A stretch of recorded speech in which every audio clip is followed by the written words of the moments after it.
Hey guys, Mr. B here again, bringing you another awesome math video. This one continuing my deep dive into solving linear relations, if you can call it a deep dive. This one in solving equations with the distributive property. So if you haven't watched my distributive property video, I'll drop it in the cards or something like that, somewhere down here. And then there's another video I just did on solving linear equations without the distributive property. So, but if you want to keep watching this video too, that's perfectly fine. It'll help you, I'm sure.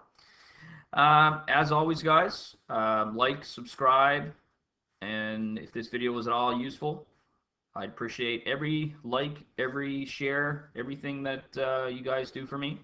And I'm on my path to 10K subscribers, and hopefully I'll get there soon. All right, so we've done some work with distributive property, and you probably have up to this point in your class. And hopefully you've learned that the distributive property is just simply, and I know lack of a better term, is sharing this 3 with the x and with the 4. It's like you're at a party. Who gets a 3? Well, the x gets 1. The 4 gets 1, right? It's like giving a piece of pizza at a party. Who gets a piece? This guy gets a piece. This guy gets a piece. Well, this is the same thing, right? So this 3 has to go to the 4 and to the 5. Now, you might be asking if there's another move we can make besides doing that. Well, yeah, there is, but for the sake of this video, I'm going to stick and sort of use the distributive property as a way to solve equations. There are other ways, but this one's focused on the distributive property only. Okay, so when we do that, of course, we get this step: 3 times x, and then 3 times 4. All right, so the 3 goes to the x, it goes to the 4. And then the 18 does not get a 3. Why, you might ask? Well, it's not inside the brackets. It's outside the brackets. It does not get a 3. Do I have the calligraphy turned on? Yep, I do. All right, so 3 times x is 3x. And then 3 times 4 is 12.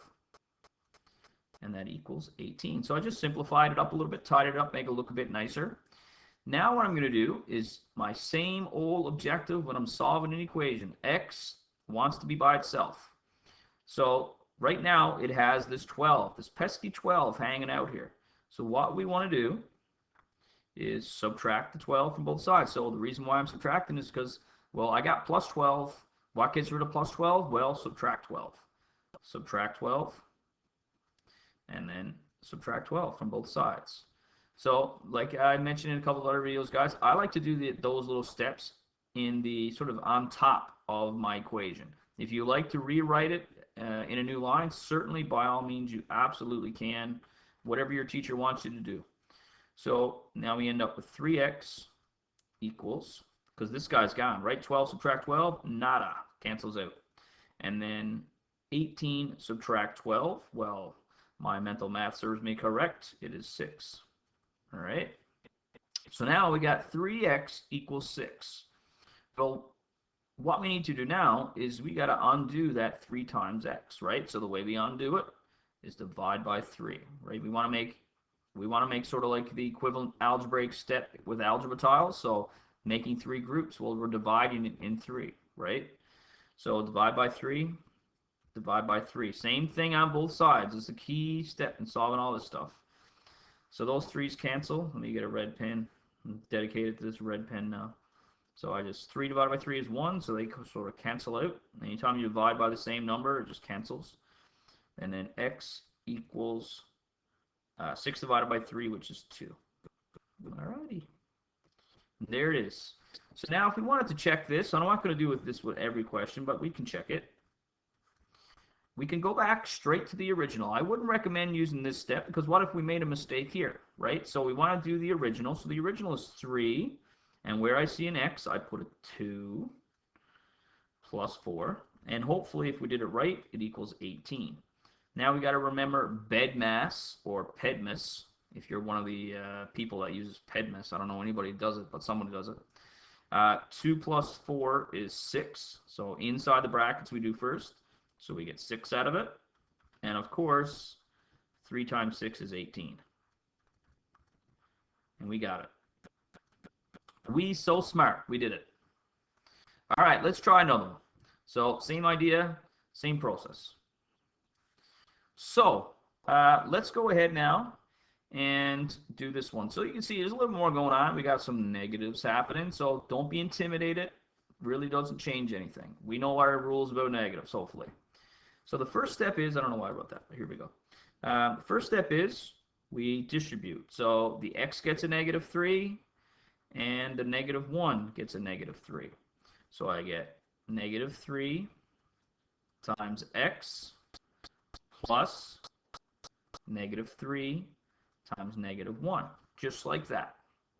So now I end up with negative 9 equals, well, negative 3x is just negative 3x, and negative 3 times negative 1 is plus 3.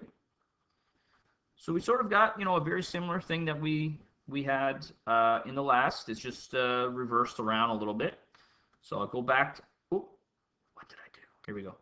I go back to the red pen because I want to get x by itself. All right, so I need to do that. So this plus 3, that's a pain in the butt right now. So the first thing I need to do is the opposite of plus 3 is subtract 3. So I subtract 3 here. I subtract 3 here. All right. So then I can rewrite. So negative 9, subtract 3. Remember, if you have a negative and you're taking away something from it, it gets more negative. So you get negative 12. Excuse me. And then negative 3 subtract 3. Gonzo, cancel it out. So then I'm left with just negative 3x here. So the x is still not by itself. It has a times negative 3. Well, we need to undo that times negative 3. And the way we undo it is by dividing by negative 3. Okay, divide by negative 3. Divide by negative 3. And then what happens is something magic, beautiful. Those cancel out, so I'm left with just x. And then on this side, negative 12 divided by negative 3 is 4. Remember, negative divided by a negative is 4. And some people don't like having 4 equal to x. Some people would prefer this, so I'll write it for those people. X equals 4. I'm not going to check this one, guys, but certainly you could easily just do a mental check, like 4 minus 1 is 3. Well, okay, negative 3 times 3 is negative 9. So it does work. All right. I think I've got one more here that we can give a shot to. Yeah, so one more. Kind of the same idea. We got a distribution and we got a couple negatives happening. So let's give it a shot. So first step, we go times x times the negative 5. So I end up with, I'm going to show you the mental step that if you skip that sort of step that you write out, which is perfectly fine. A lot of my students get to that point where they can do that. So negative 2 times x, we know as negative 2x. So remember when you're using distributive property, guys, it's always times. And then negative 2 times negative 5 is plus 10. So certainly jumping to that step, you guys are more than capable of doing that 100%.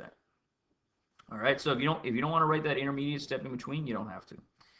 And then the next step, of course, I want to get x by itself. I've got a plus 10 hanging out here, being annoying. So the only way to get rid of that plus 10 is to subtract 10. So I subtract 10 from both sides. And 10 subtract 10, gone. So I get negative 2x equals 4 subtract 10 is negative 6. And then I want to get x by itself again. I got a times negative 2 here, so I divide by negative 2. Divide by negative 2. Those cancel. Negative 2 divided by negative 2. And then I get x equals negative 3. Or positive 3, actually. Let me erase that. Because it's negative 6 divided by negative 2. So that is indeed a plus. Let me erase that guy. And here we go. So plus 3. And there it is, guys. Another video on solving linear equations. This one with the distributive property.